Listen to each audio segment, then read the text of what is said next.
it's such a visual label. And you know, to our listeners, I'll put a link in the description, but like, you know, there's just so much to look at, and I kind of want to explore that a little bit, because it's such a physical label as well. And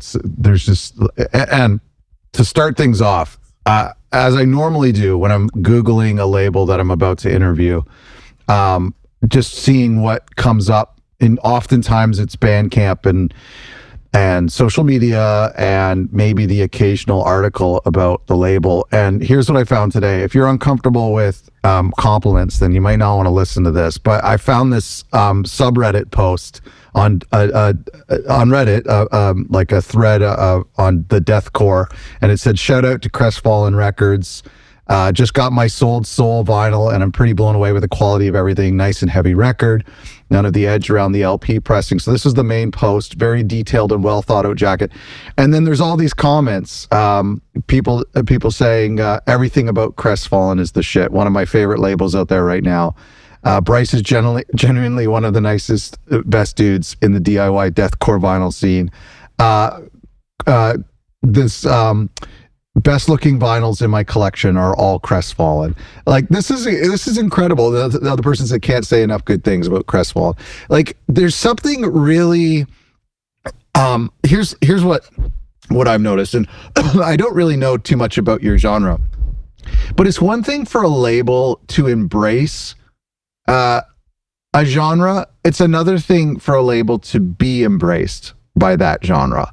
And I think that's, to me, as I'm researching you initially, I'm like, this is proof of that, based on these posts on Reddit, is that there's this genre that exists, and you can participate in this genre, but to actually be a main part of the genre and of the community, I think is a big thing. Thoughts on that? Oh, no, absolutely.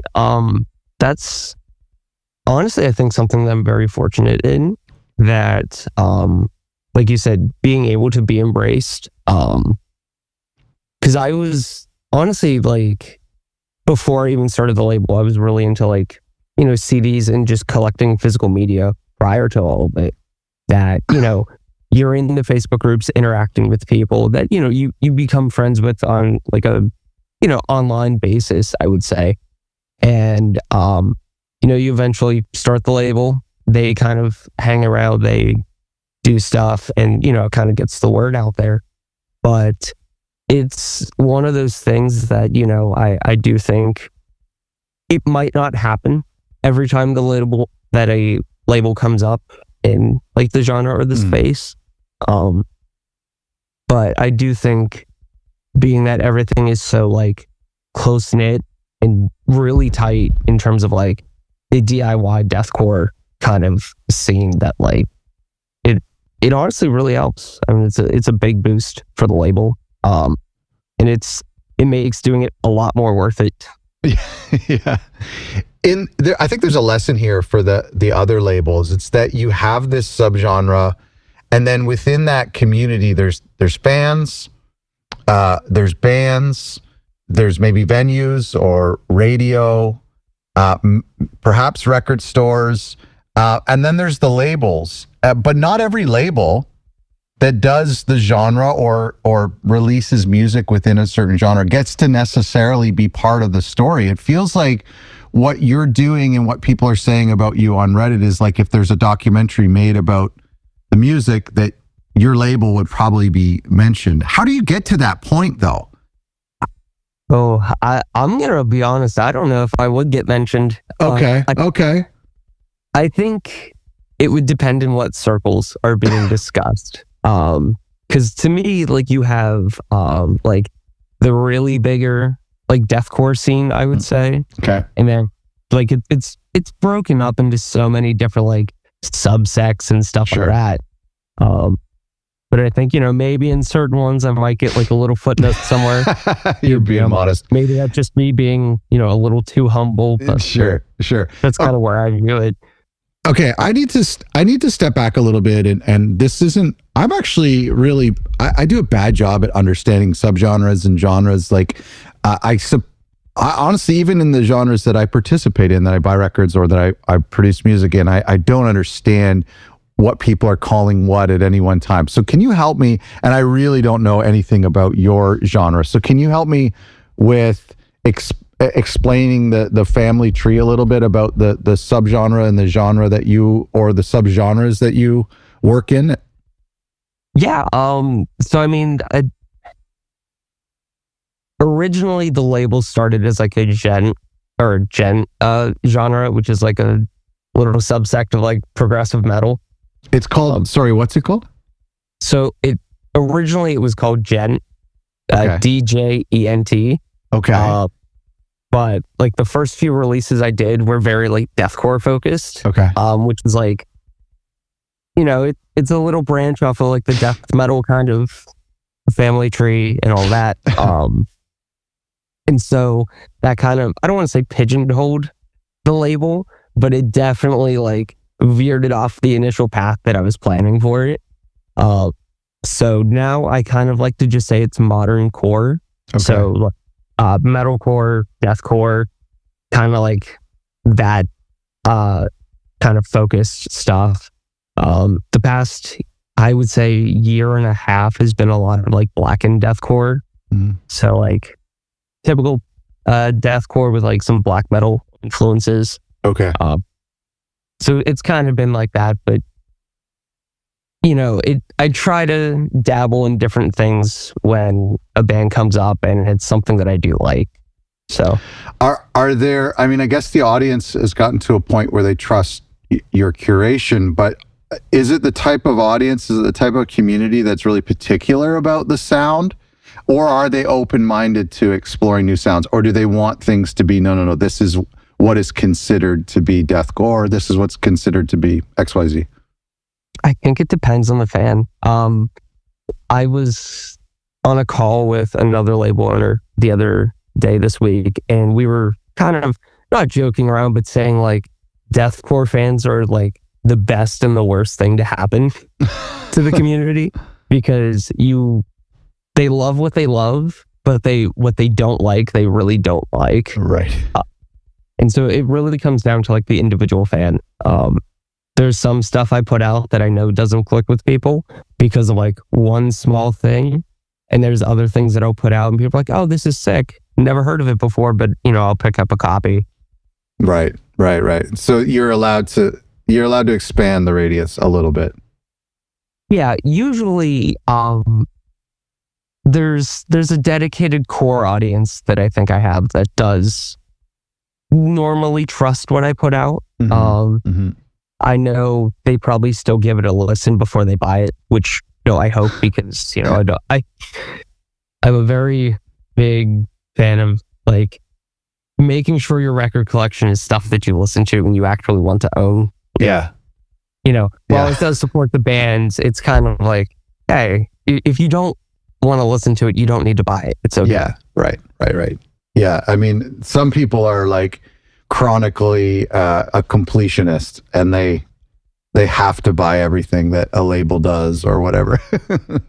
I definitely have a few customers like that. Yeah. And I will say, like, they always come to me and they're like, hey, never heard of this band before. Haven't even listened to the album until it comes in. And they're like, I love it. It's a great album. And it's like, cool. Couldn't ask for a better situation then.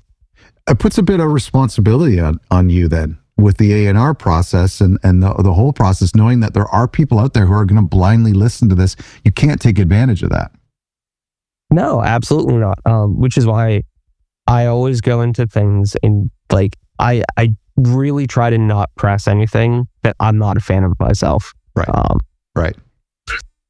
Now, granted, I will admit a lot of the stuff that I put out through the label, I haven't listened to in a very long time, just because like throughout the process of it, by the time the final copies come in, it's kind of like, all right, I've heard this thing a million times in the last like 3-4 months. I'm good for now. Yeah. But I mean, like everything I do put out is something that I would have bought as a fan. I totally get that. There is a lot of baggage that's attached to a release that's not necessarily bad baggage. It's just baggage that's like I'm moving forward, I'm thinking forward. And so if I put a record on that I released that's 5 years old or 10 years old, I'm just thinking about, oh, maybe we should have done this differently, or, you know, I'm thinking of things that are not necessarily negative, certainly not always necessarily negative about the artist, but it's not a pure listening experience, you know, compared to records that you had nothing to do with. Right. And I think it's also the thing of like, if I'm doing like the physical layout for the vinyl, I like to listen to the album while I'm doing that, or at least I try to if I have the ability to. It's like, I don't want to listen to a past release while I'm doing the next one. Oh, I see. You know? Yeah. That's good. Okay, I'm curious about the production side of things, so I do want to go back to that. But let's rewind as far back as we can. Can you tell me about the history of the label? Like, how long you've been doing this, when it got started? Yeah, so it's a little weird because like technically it started in May of 2021, so we're almost at 5 years. Wow. The first release was August of that year. So, you know, Sure. I like to say the anniversary is in August, but technically it's in May. Yeah, I get how that works. Yeah. So I originally wanted to be in a band. That was like the end goal for me in high school. Mm-hmm. No one around, you know, at school kind of, they either liked the music that I liked, but they didn't play it, Mm-hmm. or they could play instruments, but they didn't like what I listened to. So it was very like a mismatched kind of school for it. So I, you know, found out there was a college that had an entertainment management course, degree, whatever you want to call it. And so I did that and figured, well, you know, I can meet like-minded people, maybe start a band then. I'll have like, you know, the business end of things that, you know, I think most bands should be kind of run somewhat as a business, that, you know, you get to have that knowledge for it. And I interned at a kind of a DIY label. I was a fan and we had to do an internship, and I kind of just hit them up saying, hey, is this something you're open to? And so I did that for a few months. I think it was like 11 weeks we had to do something in there.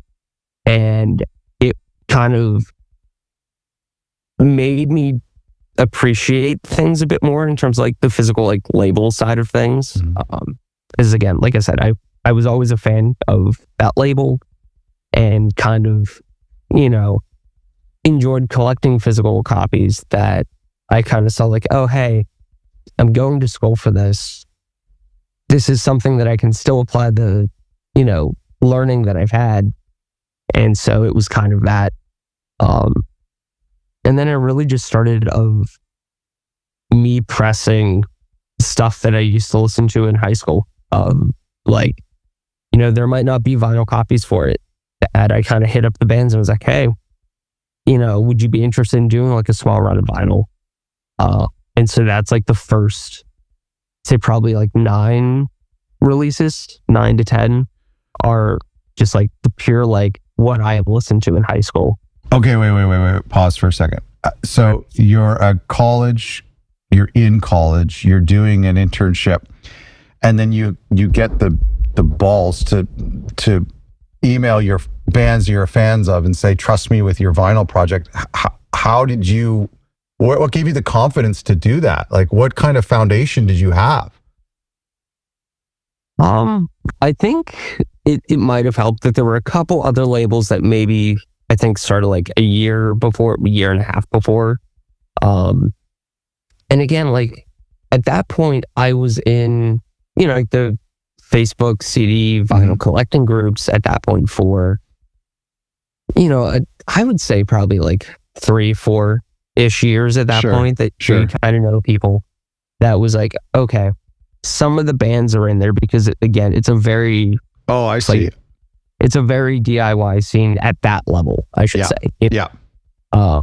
When you get a little bit bigger, obviously like it gets a little more, I don't want to say out of touch, but a little more mainstream. to an extent, I would say it just gets a little more hard to like contact people, like, you know, like a cold call. So, you know, you kind of interact with bands and you kind of know like, okay, this is where they want to go with things. And I will say like the first, I would say 4 or 5 bands that I reached out to, I think 1 or 2 replied, you know, and the first one, his main question was like, okay, you know, what experience do you have? And I explained it, and he's like, okay, I'll trust you. Like it was a full like amazing blind leap of faith on his part. Yeah. I mean, if 5 years later. Yeah, I know, and I'm just amazed. Like I'm blown away, and I just feel like there's more like big, huge risks that I wish I had taken back then. And I mean, all of us have the imposter syndrome. It's just a question of whether or not we can ignore it, you know, for as long as possible in order to do cool things, which you have. So so sorry, I interrupted you. So we go back 5 years, you're interrupting, you're interning, and then you're reaching out to these bands. Were you an expert? I know that's a kind of a weird thing to say, but you're in these Facebook groups. Were you like considered a, would you have been a moderator? Were you like, did you know this genre really, really well? No, definitely not. Wow. That's cool. I still don't think I am. I mean, I know some people like to, you know, again, maybe it's me being way too humble, but I don't think that. Oh, wow. I definitely wasn't back then. I think the nice thing about like some of the groups is like, you're all just fans, and it's very much, sometimes it just turns into like a forum of like, yeah, this band's sick, cool. Or like, listen to this, but it wasn't, there was very little expertise coming from me on stuff. Right. That. Oh, okay. So are you done the internship when you reach out to these bands? Yeah. So I graduated, I think, it's getting fuzzy because that was like the peak of COVID. Oh, geez. So I didn't like have a graduation. So it's like very like, it blends together. Yeah. Yeah. I think I graduated like April. I think by the time I graduated, I had the logo done. The original logo, I should say. Right. It's like I had the name, had the logo, but yeah, I think that was kind of it. So the internship was done, I would say a month or 2 before we graduated college, because we had to like finalize the paper and everything. Yeah. So you got to work at the label in person, like in 2019, like leading up to COVID? No. So it essentially was like, it really was kind of like what I do, where he would hit up and say, hey, let me press your CDs. And it was a very like strictly CD label. I think he did maybe like 1 run of vinyl once, I think. And so it was fully online. I pretty much got charged with like online marketing, kind of, because obviously like I can't help pack orders or stuff like that. Okay. But, you know, on the phone calls, I was able to like, you know, pick his brain and be like, hey, like, what do you do in this instance? And, you know, just have those info discussions that made me go, oh, this is something that I could do, or this is kind of like, not necessarily how it should be run 1-to-1, but like at least put up like the guardrails of like, this is kind of things go. Yeah. Oh, that's really interesting. Okay. So the internship ends, you've got the logo, the first logo is starting to happen. So you're about like kind of 10 to 11 months away from, or maybe 12, 13 months away from actually launching the label. Is this where you're doing research? Are you contacting bands during this time? I would say, like I said, in May of 2021, I would say I probably reached out to like 3 bands. I think around the time that, I would say it was after the logo was done. So probably like June. It was definitely that summer, I would say. Like summer, they started reaching out. Okay. So, okay. And so you're getting this experience because the label that you interned at was doing the same thing. They were just reaching out to bands in the genre and saying, "Hey, let us re-release." Were they all re-releases, or they were just say, "Let us do your next project," kind of thing? It was a mix of both. Okay. A lot of it was new stuff. But there were definitely things of like, "Hey, it's been out of print for 10 years. Yeah. Why don't you do an anniversary print?" Yeah. But I would say they got to the point where it was mostly like bands coming to them, I would say. No, obviously it's not going to be on every case, because you're still, as a fan of bands, you're going to say, "Hey, I really like your project. Like, why don't we work together?"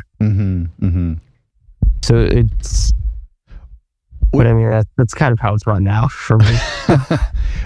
When you were first working on the projects, what role did physical play? Because you came from the CD label.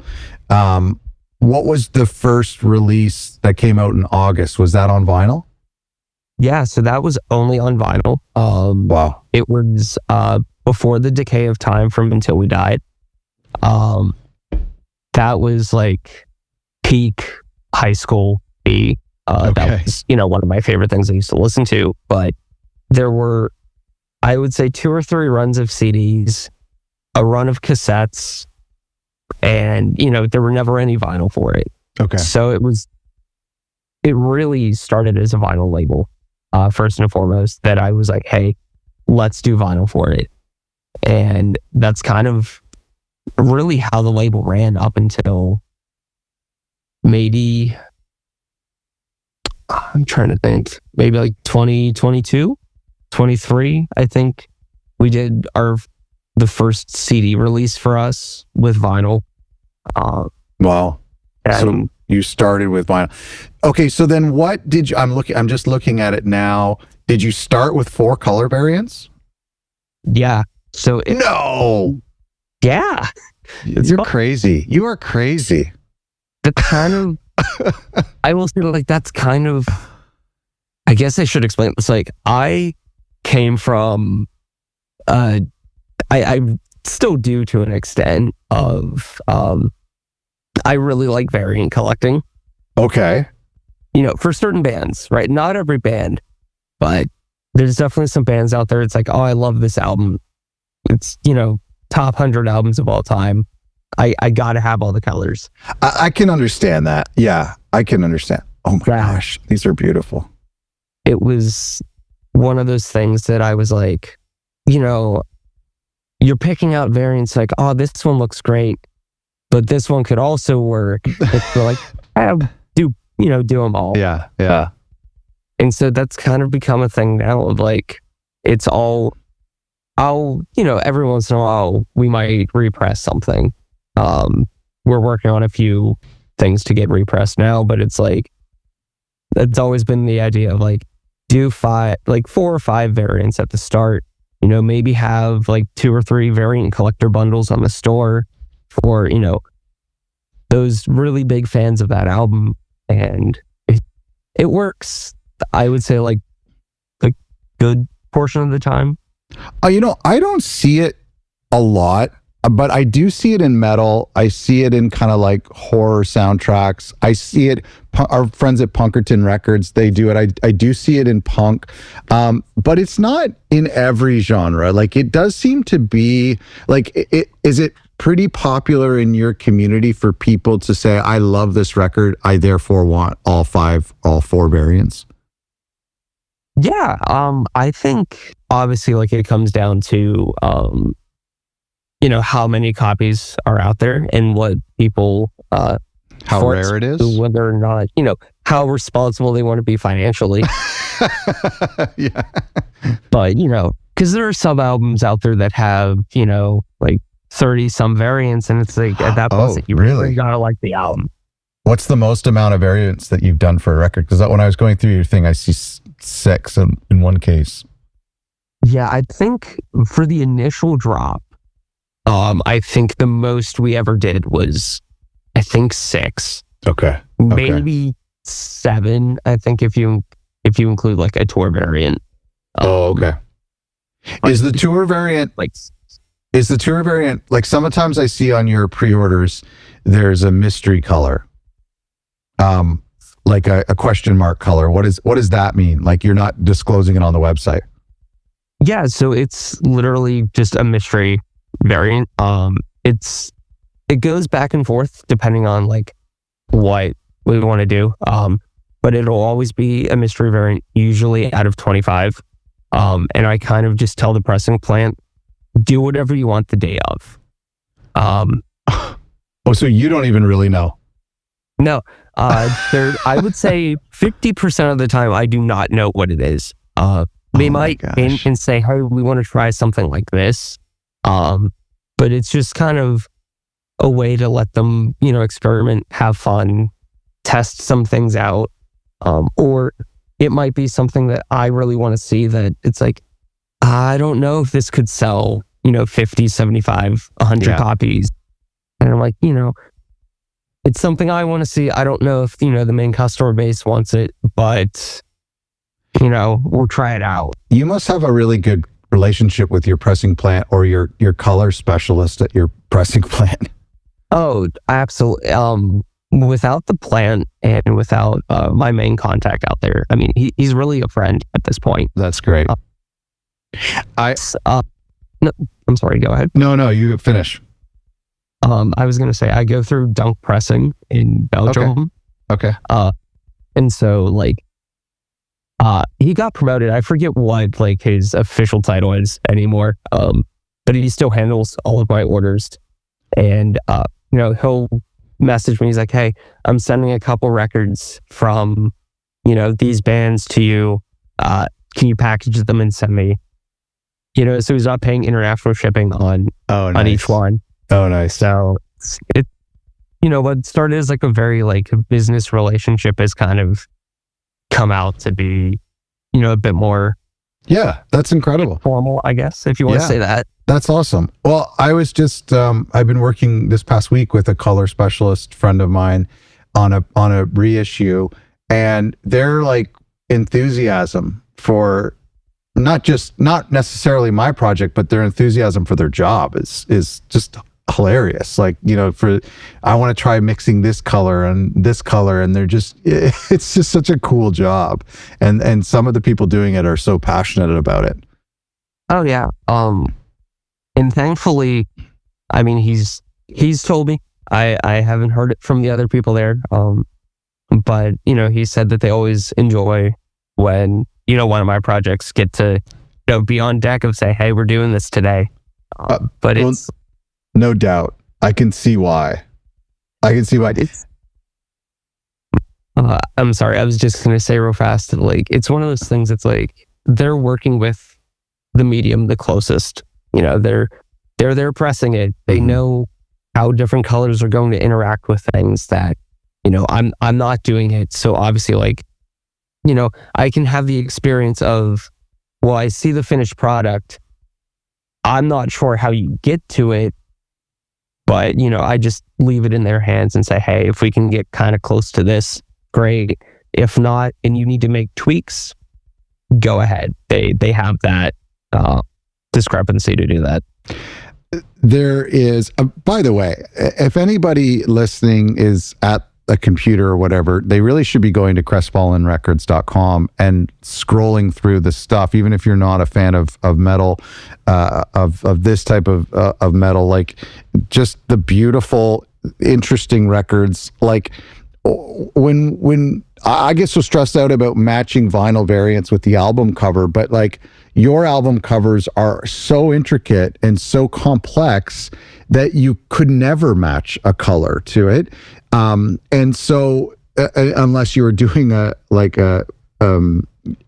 printing on the actual vinyl, but yet the color schemes on some of these records are that on all of the variants, they do work. They work in an incredible way. I'm on this, I'm looking right now at this Ashes of Remembrance release, and there's just, the variants are so cool. They all match the cover in their own little way. And by the way, I didn't realize this but as we were talking about some of the crazy people who buy all the variants, you have a bundle, $119. You can get all 4 variants of this release. I'm so intrigued by that. I never knew that customers do that. It was one of those things that at the start, the mystery for the first release sold out so fast that, people are like, oh, like I wanted to grab, all 4 of them in a single cart. I couldn't do it. Is there a way to, work around it? I was like, okay, we'll make a bundle. Yeah. So it's very much just like, if you want all 4 or if you want all 5 or all 6, it changes depending on the release. It's kind of like, here's your ease of convenience. Have fun if that's what you want. Again, there's usually like 2 or 3 that I put out. Are your fans the mystery variants, which is just so cool? The mystery variants, are they allowed to post it on Facebook, on Instagram, on Discogs, or is it kind of encouraged to keep that secret? Oh no, they can fully post it. It's kind of, once they come in, I usually post like a full spread reveal, and it's like, hey, this is everything. And then I update the mock-ups on the store once they come in hand. So like the Ashes of Remembrance one, that's all like the digital mock-ups. It's like, hey, this is the idea that it's going for. Oh, I see. But, once they come in hand, I re-photograph everything, rerun all of the mock-ups. And it's like, hey, this way, customers that are coming in for the first time know this is what I'm getting. And then, I also have some in-hand product photos and stuff like that to kind of, help a bit more, saying this is where it ends up. Some of your colors, I'm going through your website right now. Some of your vinyl colors, I have never seen some of this stuff. And I see a lot of vinyl. I have never, and looking at your most recent release, which by the way, 64 releases in 5 years, you are just insane. But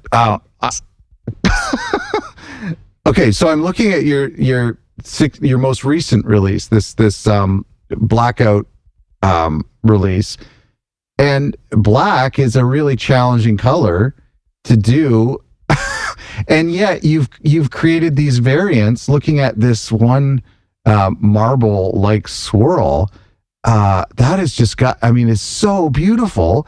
Yet I would be so like doing a black how do you do something black? How do you do a cool black variant? I will say this, every once in a while, a band sends you the album art and you're just like, man, well, you could have picked any colors in the world. You could have had any artwork in the world and you did this. And again, I never tell a band, redo the artwork and it's always fully artist driven. Okay. But I will say this, the amount of orange and black albums that I've had to do. Oh yeah. Yeah. Every time I get another one, I'm kind of like banging my head against the wall saying, okay, how can I make it different this time? Yeah. Because I really tried to not like reuse variants ever. Like to me, it's first and foremost about the music. Mm-hmm. But I think when you're doing vinyl, at least in this sense, it has to be like a mini piece of art, and it's like, I don't want to copy the art of another album. So even if the base color is the same, but like one of the splatters in the record are different, it's different to me. That counts. Yeah. But there's definitely times that I've sat there, it's like, this one that I did for like 5 releases ago really would have worked on this one, and you're kind of, fighting yourself to not reuse it. You're talking about 4 to 6 variants, on average 5 variants per release, and 64 titles. Like, as I click through here, to not redo a variant would be really, really challenging. I know at some point in my life, I'm going to have to start reusing stuff, but for the time being, they're all different. And this is a stupid question, but is this strategy critical to your label's success? I know we all say that the music comes first and that this is about the music, but that's a given. Would you be as successful, and would you have such a community of diehard supporters if you were just releasing one black vinyl for each release? I'm going to say no.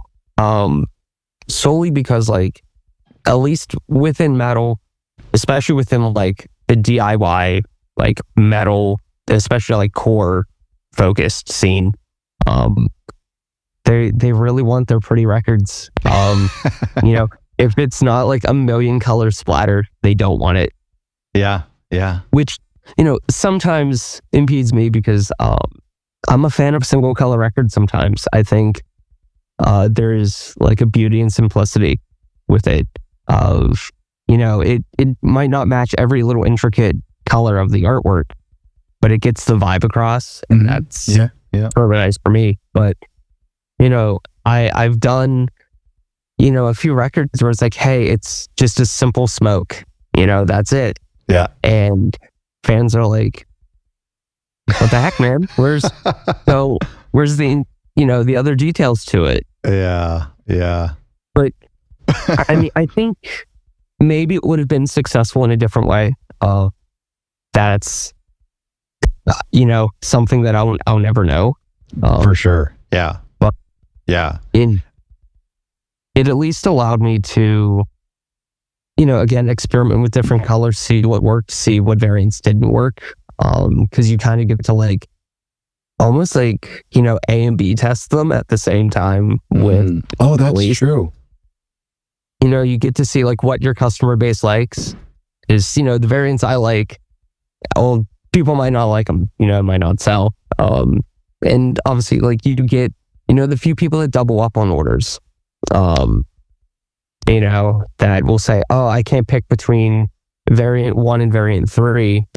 I'll get both. Whatever comes out better, you know, I'll sell or I'll give away down the road. What type of data have you pulled from like when you are offering 5 variants, and, you know, some are swirls, some are color and color. You do splatter, like different versions of splatter, and you've done some stuff that I've never seen done before. But what type of data are you pulling from the first initial sales? Usually, you see the more limited ones kind of move the fastest, like the first, you know, few hours to the first day. And then it's kind of like after that, once they start to get like, you know, around 50% sold out, and you kind of start to see, oh, well, this one, you know, out of 50 copies, it still has 34 left. Mm-hmm. But this out of 50 is down to, you know, 10 or 15, that it's really just kind of seeing like, okay, this one worked better in this instance. But I can say I've done that same variant style for another band, and that's not the one that sold the best. Oh, interesting. You know, so I really think that no matter how hard I try to pin it down, it's a case by case thing, and I'll never get that peace of mind of knowing what's going to be the best seller. Yeah. Oh, that's so crazy. So going back then to that first release, were you like, was one of the strengths your ability to, because you were doing marketing with the other label, what was your strategy for, okay, I'm pressing these vinyls, this band is trusting me, we're reissuing this thing. What was your strategy for getting the word out? Was it just going to those Facebook groups and saying, hey, for fans of this release, it's never been done on vinyl? Was that enough? So I think the first release to me is a bit of an anomaly, I think, because it's, you know, I had friends in the Facebook groups and all that. So when I announced like, hey, doing a label, we're doing this release, I think some people came out just to be like, hey, he's part of the community, we'll support it. Okay. You know, kind of do that. But, you know, at that time, I didn't have an email list. I didn't have, you know, a huge social media following, which, you know, even now I still don't. But it was very much kind of, you post in the Facebook groups, you're like, hey, this is, like you said, this is getting a first time vinyl press. And you kind of rely on the band to share it as well the first time, so it goes to like their core audience. And, you post it on your social media accounts, and, it's almost like shouting into the void and hoping you hear an echo back. Right. And it worked. Yeah, the first one worked. The second one dipped a bit. And the third one did better than that. So, something worked, but it's gotten to grow that, it's a little more steady, I would say. Were you nervous? I mean, there's an upfront investment. And I don't know if there was an advance or if there was mastering involved, but there's a couple $1,000s to make these records. Was that nerve-wracking doing that for the very first time? Oh, absolutely. It was because I got the audio, and obviously at this point, the album was, I think, 5-ish years old, 5 to 6. Okay. I guess, 5, because this year it's 10. And so, the audio is already mastered. It's already compressed. It's already done. That, you have to send it off to someone and adjust it for vinyl. You're not getting, a gorgeous remaster of it, for vinyl, but, you're adjusting the frequencies. So, you're paying for that. I think at the time, the first pressing plant that I went through, it was I want to say a 50% deposit, I think 50 or 60%. That sounds right. Yeah, that sounds right. So at the time, I think it was like maybe a $2,000 deposit, $1,500, somewhere around there. Yeah. And at that point, it's like I'm just out of college. I don't have much money of my own that I kind of like scraped together what I had from work, and I'm like, we're gonna go for it. We'll see how it works. Yeah. That's incredible. And then it pays off. Like, it just, you do it again, you build on it. But really it does take that putting your money where your mouth is and believing in yourself to the point of saying, well, I'm actually going to take a legit risk that actually has a price tag attached to it. You really need to do that. I think it's one of the things I don't love about digital only labels is that they don't have much skin in the game. Yeah, I mean, I do agree with that to an extent, because for them, it's like if a release, we'll say flops, you're out the distribution cost of uploading it somewhere. Exactly. Yeah. And, we'll also say like the marketing and stuff like that attached to it. But, for me, it was like, okay, I could be out.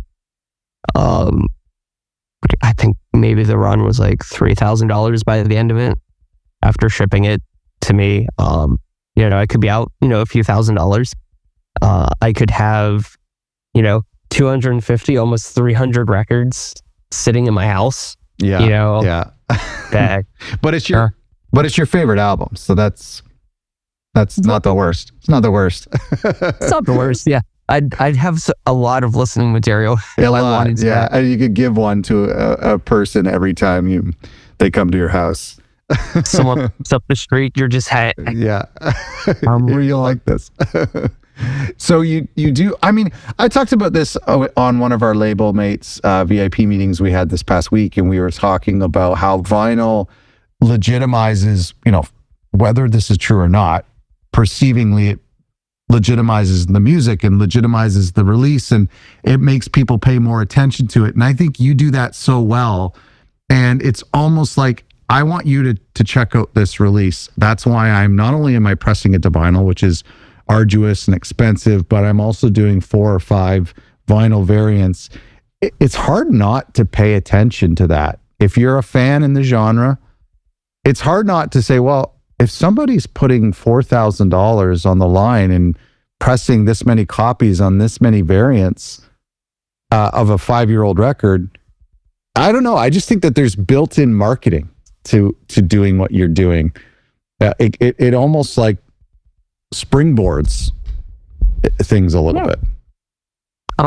It's definitely, at least at the start, it was very much like, hey, this album is, 3, 4, 5 years old. It, deserves, I don't want to say a second chance at life, but, Sure. kind of like a celebration of, hey, this came out when, the band was just starting. Vinyl wasn't that popular back then, or, they couldn't afford to do vinyl. Let's, kind of, like celebrate it, Yeah.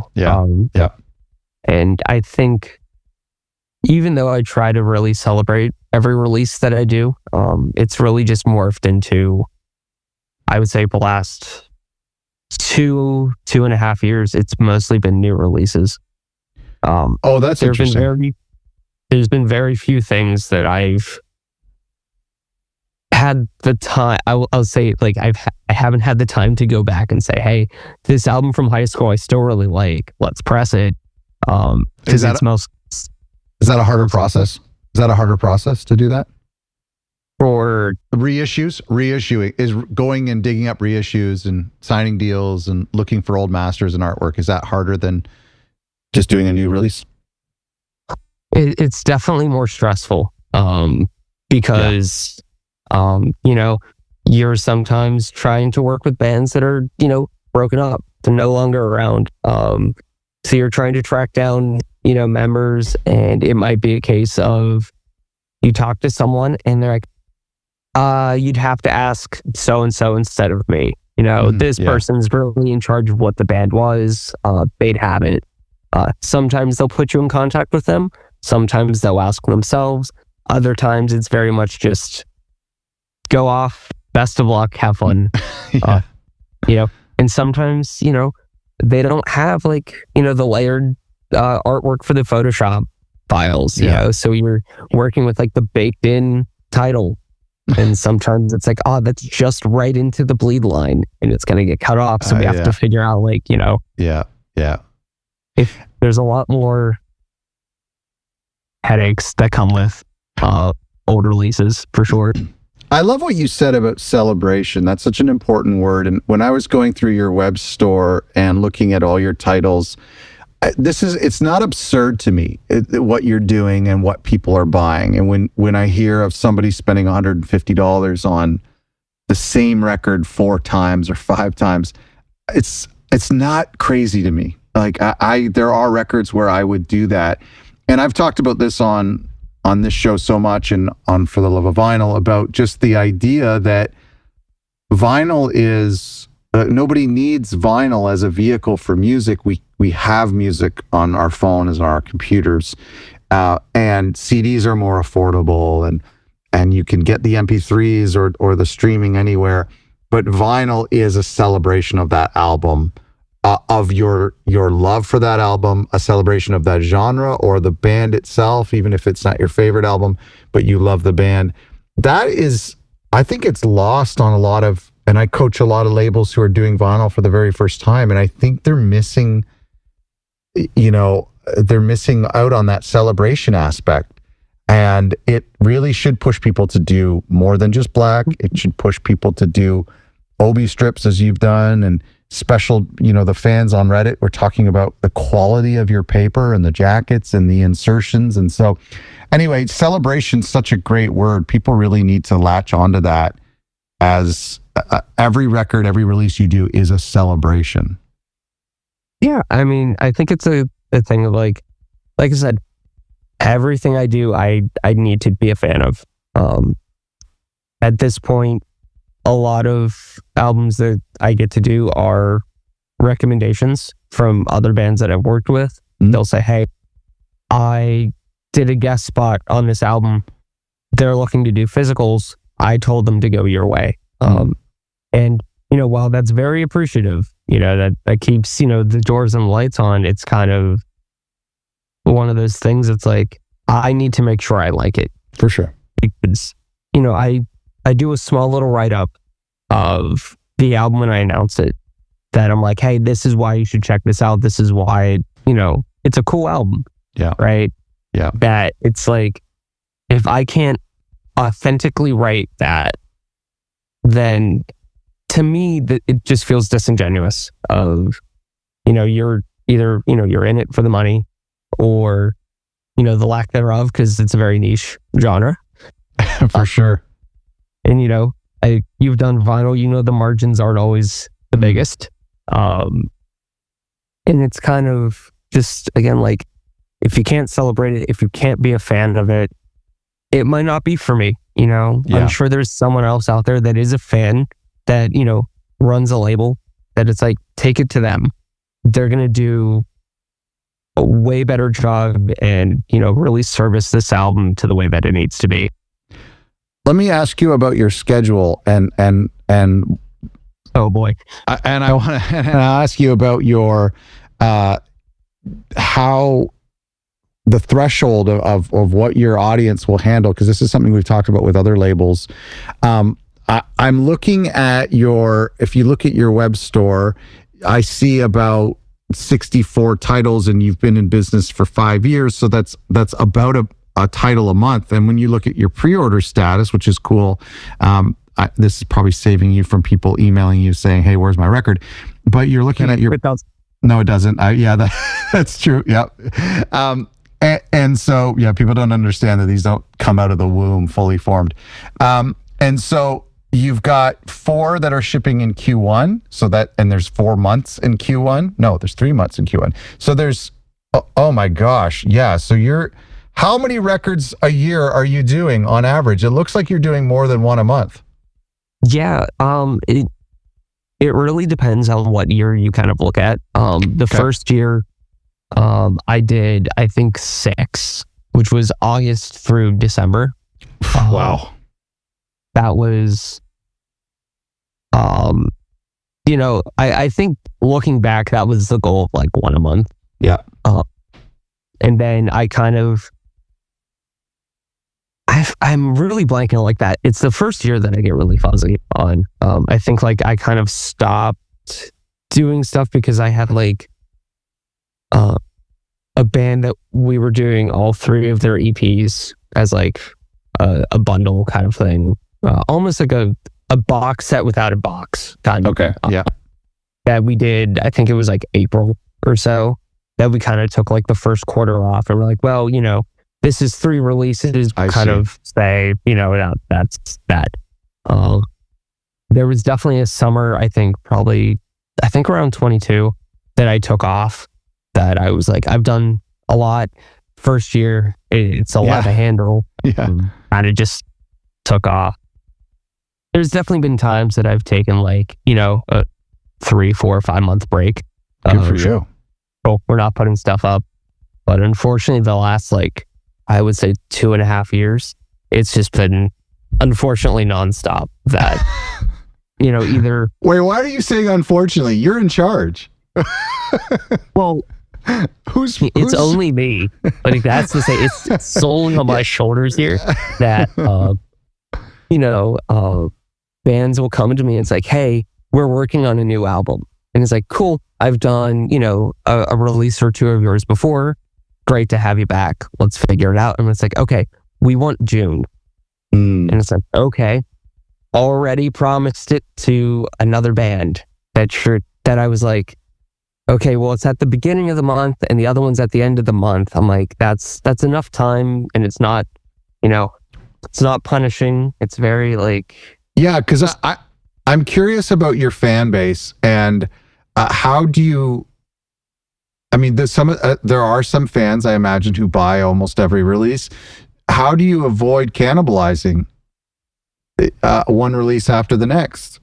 It gets really hard, and I will say, unfortunately, trying to figure out a schedule that works, I've done that a couple times. I think that's... Oh, okay. The downside of learning as you go on some things like that. I will say, like, the weakest thing I have, I think, is scheduling, because... there's a million factors that you're trying to work in. And, sometimes I've had bands come up to me and it's like, hey, we have, our EP comes out. Do you have this Friday available? And it's like Tuesday. And it's like, I have nothing from you that it's like, okay, you're I Right. worked with them in the past that say, Right. okay, we're going to make it work. That it's like, okay, we're staying up till 3 a.m. finishing, details. But I would like to get back to one release a month. That to me is like my sweet spot. But I don't see that happening anytime soon. Are you putting any, I'm looking at your web store. By the way, I don't see Bandcamp. Do you do anything on Bandcamp, or you stick with Shopify? I solely stick with Shopify. That's very cool. To me, I've considered Bandcamp, but it's one of those things that's like hosting the music. I think it's a little iffy because like I don't own any of the music as the label. It's fully retained by the artists, and if they're posting it on their end on Bandcamp, I don't want to like have two sources for it, so it gets a little weird. Do you do any streaming? No, so I solely do physical stuff. The bands handle all the digital distribution on their end, because usually they have deals in place, or they've been doing it longer, so they know how to handle it. So I kind of just say, what you're doing on that end. That's I'm not gonna, nice. Stick my hand in it. Well, I mean, this is a really sweet deal for these bands. They get to hang on to their streaming, onto their masters, and yet they get these beautiful records made. Do you have distribution, physical distribution? Or is everything done through Shopify? So yeah, everything is done through Shopify. I pack every single order. Wow. I, write out and sign every single thank you card. Good for you. It really is a one-man thing for this. Are there not like brick and mortar record stores that are interested in having some of these? There's a lot of like record store chains out this way. That's a little harder to get into. There's a few brick and mortar stores that I'm currently trying to get into. It just, it gets a little hazy because sometimes the bands are too niche that they're like, I don't know if I want to do it, which I get. Yeah. As much as I love record stores, and I really do, independent record stores, some of this niche stuff, they just can't. I was in a record store just a couple days ago, and I asked for a new release, and he's like, I can't carry every new release, obviously. And he's like, so I have to wait for like 3 people to ask for it, and then I'll bring it in. He's like, if more than 3 people ask for it, and like you alone have 65 titles, and there's probably another 100 labels similar to you in this genre and so there would have to be a metalcore, modern core record store. Otherwise, how is just an average record store going to know what titles of yours to bring in? Oh, absolutely. I think you need, specialized stores for that. Which there's one, I think it's like 45 minutes to an hour away, that like their main specialty is metal. Cool. All the different styles and stuff that I've been trying to get into. The owner is interested. It's just very much like he has a million plates spinning at one time. Right. That again, things fall through the cracks, and it's a constant thing of trying to line schedules up and try to figure it out. So one day, but as of right now, it's not a thing. Wow. Listen, I could talk to you all day. You have created something so impressive. Like I do not see this every day. I'm excited for our listeners to go and check out your webpage and your Instagram, to look at the stuff that you're doing, to follow you, to sign up for your mailing list, to follow you on Instagram, because there's so much that we can learn from you. And this is it's mind-blowing. And for anybody who's a fan of metal, of course, but anyone who's not a fan of metal, doesn't matter. Just, you gotta see what's happening here. It's so cool. It's so crazy. I don't get it. I don't get like how somebody can just do an internship and then say, okay, I'm going to press 4 or 5 variants of, of a band and then keep it going indefinitely once a month. So congratulations. You've done an amazing thing here. That means a ton.